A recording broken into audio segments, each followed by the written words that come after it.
Ivoiriennes, Ivoiriens, mes chers compatriotes, chers amis de la Côte d'Ivoire, c'est avec un plaisir renouvelé que je m'adresse à vous à l'occasion du traditionnel message à la nation du Nouvel An. L'année 2022 a été marquée par un contexte régional et international difficile, mais elle a aussi été une année de progrès et de solidarité pour notre pays. En effet, la Côte d'Ivoire, à l'instar de tous les pays du monde, a dû faire face aux conséquences de la pandémie de COVID-19 et de la crise en Ukraine. Je pense notamment à l'inflation généralisée qui a impacté le monde entier en réduisant le pouvoir d'achat des populations. Face à cette situation, nous avons fait le choix d'être aux côtés de chacune et de chacun d'entre vous, en luttant contre la cherté de la vie, pour contenir le taux d'inflation dans notre pays à un niveau parmi les plus faibles dans le monde. À cet égard, nous avons pris des mesures fortes, notamment le plafonnement temporaire du prix de plusieurs denrées telles que l'huile, le sucre, la viande de bœuf, ainsi que les subventions de l'État pour contenir les prix du carburant et du pain. Nous sommes allés plus loin en augmentant le pouvoir d'achat de nos fonctionnaires, y compris les forces de défense et de sécurité, à travers une revalorisation salariale qui est effective depuis le mois d'août 2022. Comme promis, ces agents recevront également, dès la première semaine de janvier 2023, une prime exceptionnelle de fin d'année. Les retraités des secteurs publics et privés ont bénéficié aussi de mesures d'augmentation de leurs pensions. Pour nos parents paysans, nous avons procédé, malgré le contexte difficile des marchés mondiaux, à une hausse des prix du cacao et un maintien de celui de la noix de cajou. Concernant les travailleurs du secteur privé, grâce à un dialogue constructif entre le gouvernement, les partenaires sociaux et le secteur privé, le SMIC passera de 60 000 francs CFA à 75 000 francs CFA à compter de janvier 2023.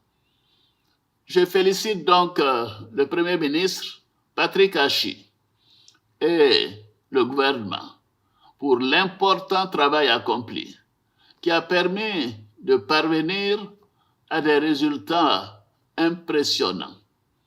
Je félicite bien évidemment le secteur privé et les partenaires sociaux pour la préservation du dialogue social. La bonne gouvernance et la lutte contre la corruption figuraient au nombre de nos priorités pour l'année 2022. Je me félicite des efforts déployés pour consolider le dispositif institutionnel et opérationnel de gouvernance. Dans ce sens, le rapport d'évaluation pays du mécanisme africain d'évaluation par les pairs de l'Union africaine que nous venons de lancer relève notamment les progrès accomplis par notre pays en matière de bonne gouvernance. Nous continuerons à les consolider. Mes chers compatriotes, ces défis auxquels nous avons su faire face ensemble en 2022 ne nous ont pas fait perdre de vue les engagements que nous avons pris ainsi que la trajectoire que nous avons tracée pour notre pays. Nous avons poursuivi nos objectifs de consolidation de la paix et de la sécurité ainsi que l'amélioration des conditions de vie des Ivoiriens. Au plan politique, je félicite chacune et chacun d'entre vous pour les efforts que vous consentez pour la paix, le renforcement de l'unité nationale et la consolidation du vivre ensemble, avec notamment la mise en œuvre de la plupart des recommandations de la 5e phase du dialogue politique. Par ailleurs, au regard des progrès notables réalisés pour le retour volontaire de la quasi-totalité des Ivoiriens exilés à l'étranger, l'Organisation des Nations Unies a déclaré la fin du statut de réfugié ivoirien depuis le 30 juin 2022. C'est donc le moment d'encourager le retour de nos compatriotes encore à l'étranger. Nous avons également procédé au renforcement de notre dispositif de sécurité intérieure et à l'augmentation des effectifs et des capacités opérationnelles de nos forces de défense et de sécurité au cours de ces dernières années, notamment aux frontières nord. Ils sont nombreux, nos frères et sœurs, militaires, gendarmes, policiers, douaniers et agents des eaux et forêts qui veillent et se battent au quotidien pour protéger notre pays. Je salue leur courage et leur sens du devoir. Je veux leur dire ma fierté et la reconnaissance de toute la nation. Mes pensées vont particulièrement à l'endroit de nos soldats détenus au Mali depuis le 10 juillet 2022. Grâce aux actions diplomatiques entreprises avec l'appui de dirigeants de plusieurs pays amis, notamment le président de la République togolaise, son Excellence M. Faure Gnassingbé, 3 soldats femmes ont été libérés en septembre dernier. Les 46 autres soldats regagneront bientôt le sol ivoirien. Mes chers compatriotes, au cours de l'année 2022, la voix et les valeurs défendues par notre pays ont été portées à maintes occasions sur la scène internationale. C'est ainsi que dès le début de la guerre en Ukraine, la Côte d'Ivoire a été l'un des premiers pays à appeler au sein des instances des Nations Unies à une résolution pacifique de ce différend dans le respect du droit international et par le dialogue. De même, dans notre sous-région, la Côte d'Ivoire continue de jouer, dans le cadre de la CEDEAO, un rôle de premier plan dans la résolution des crises politiques auxquelles sont confrontés plusieurs pays. Au niveau continental, sur proposition de la Côte d'Ivoire, l'Union africaine a déclaré l'année 2022 année de la nutrition de l'Union africaine. C'est dans ce cadre qu'une réunion de haut niveau sur la nutrition, présidée par le vice-président, s'est tenue en début décembre à Abidjan. Le rayonnement de notre pays a été réaffirmé durant l'année 2022 avec la tenue avec succès de plusieurs rencontres internationales à Abidjan, notamment la 15e conférence des Nations Unies pour la lutte contre la désertification et la sécheresse, la COP15, le Business Forum de l'Union européenne en Afrique et le CEO Forum. Mon pays a également apporté une contribution importante au succès de la 27e conférence des parties des Nations Unies sur le climat, la COP27, à Sharm el-Sheikh, en Égypte, avec le partage de résolutions du programme Héritage d'Abidjan, issus de la COP 15. Enfin, du 19 au 20 novembre 2022, à Djerba, en Tunisie, la Côte d'Ivoire a participé au sommet de l'Organisation internationale de la francophonie, où nous avons partagé notre vision sur le rôle du numérique dans la formation et l'employabilité, ainsi que la place de la jeunesse et des femmes dans les processus de développement économique et social.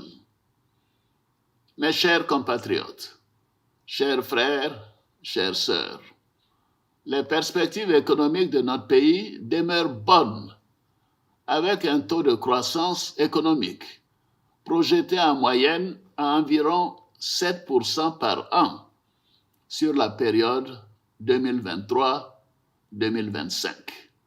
La transformation structurelle de notre économie se poursuit avec la hausse, la transformation locale de nos produits, dont le cacao, l'anacarde et le coton. Par ailleurs, nos villes et nos villages continuent de changer et de se moderniser.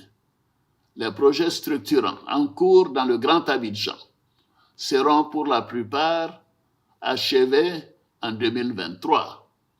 Il s'agit entre autres du pont de la baie de Cocody et de celui reliant Yopougon au plateau. De même, les travaux de construction des 8 échangeurs vont se poursuivre. Les travaux d'extension de l'aéroport Félix Houphouët-Boigny viennent également d'être lancés et permettront à terme d'accueillir 5 millions de passagers, soit 2 fois plus qu'aujourd'hui, consolidant ainsi notre position de hub aéroportuaire.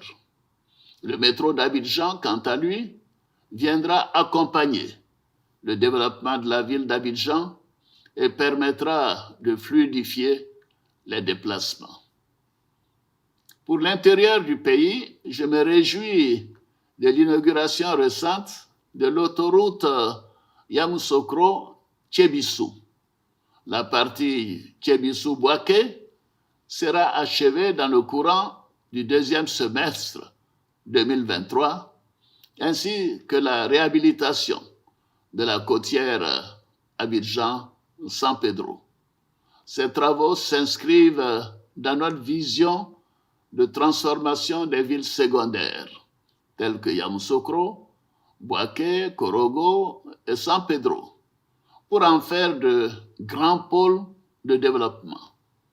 La réalisation des grandes universités de ces villes, des centres de formation professionnelle, des hôpitaux et des infrastructures concourent à cette vision.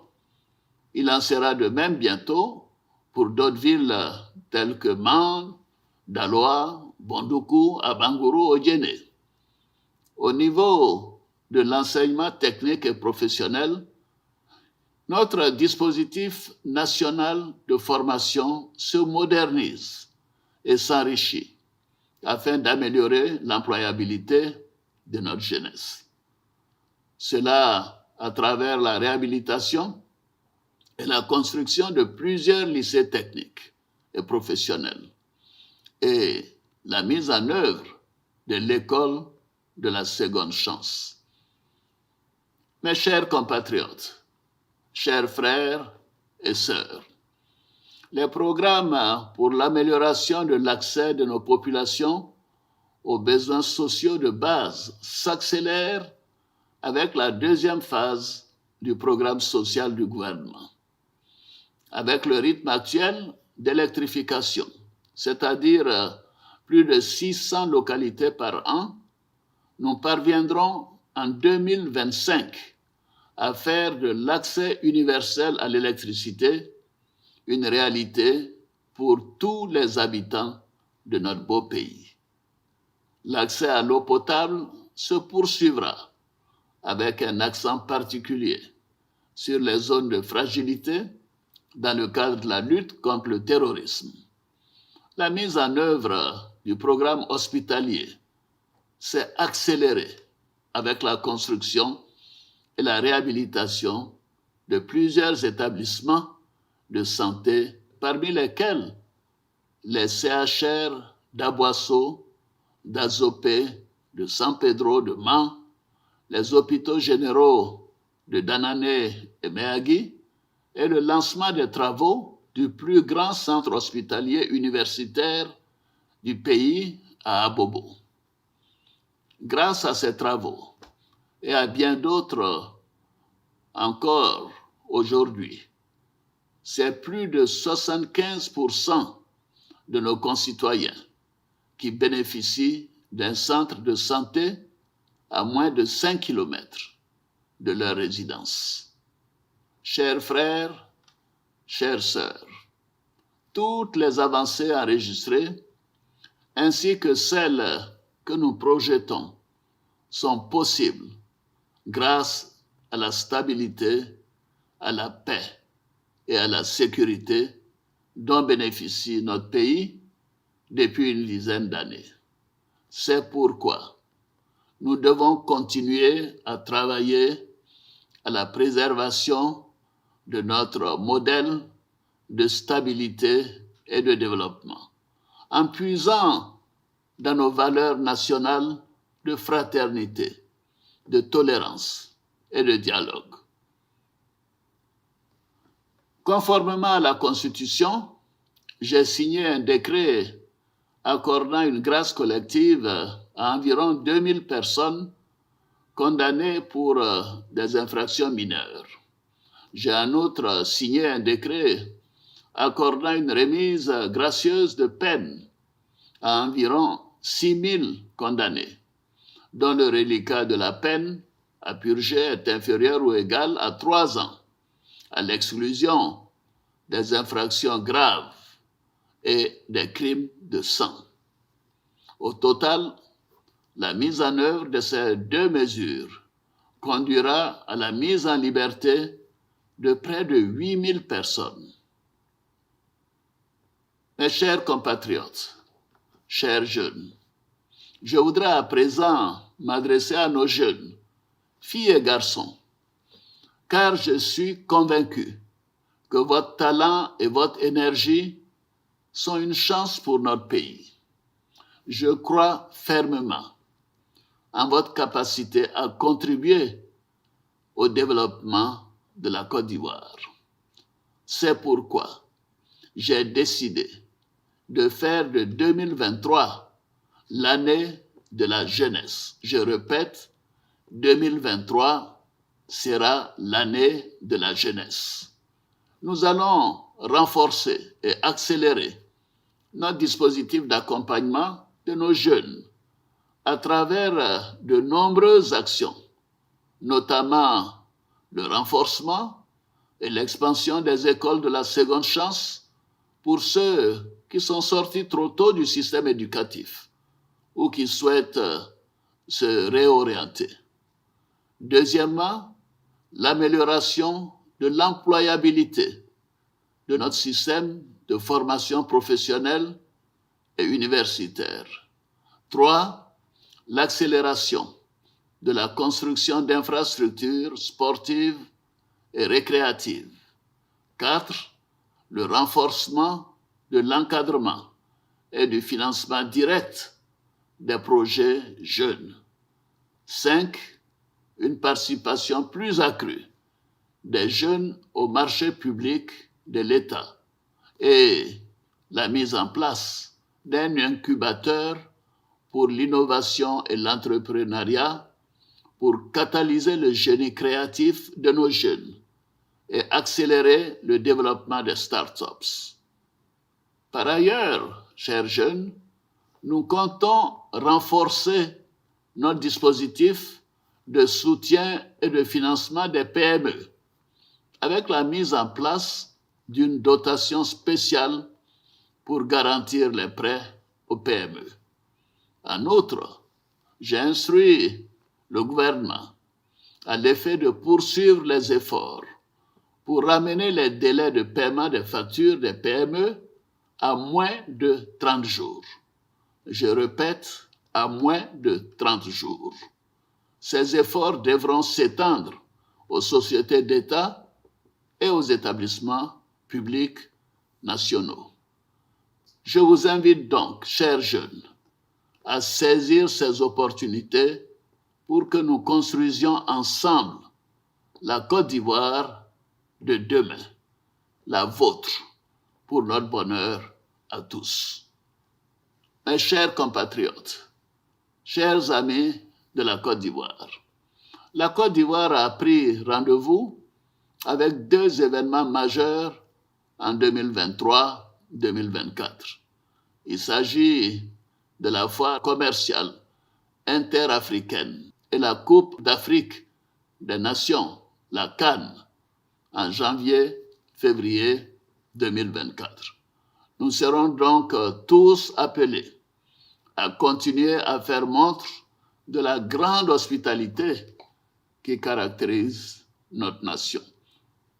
Enfin, l'année 2023 sera également une année électorale. C'est pourquoi je veux appeler toute la population, la classe politique, les chefs traditionnels et les leaders religieux à se mobiliser au cours de ces échéances locales pour que nous démontrions à nouveau, avec des élections sans violence, la maturité de notre démocratie. À l'aube de cette année 2023, que j'entrevois pleine de promesses, je vous invite à aborder l'avenir avec confiance et à unir nos forces pour bâtir ensemble la Côte d'Ivoire de demain. Une Côte d'Ivoire prospère et solidaire. Je souhaite à chacune et à chacun de vous une bonne et heureuse année 2023 dans la santé, la paix, le développement et la prospérité. Vive la République, vive la Côte d'Ivoire, que Dieu bénisse notre chère Côte d'Ivoire. Je vous remercie.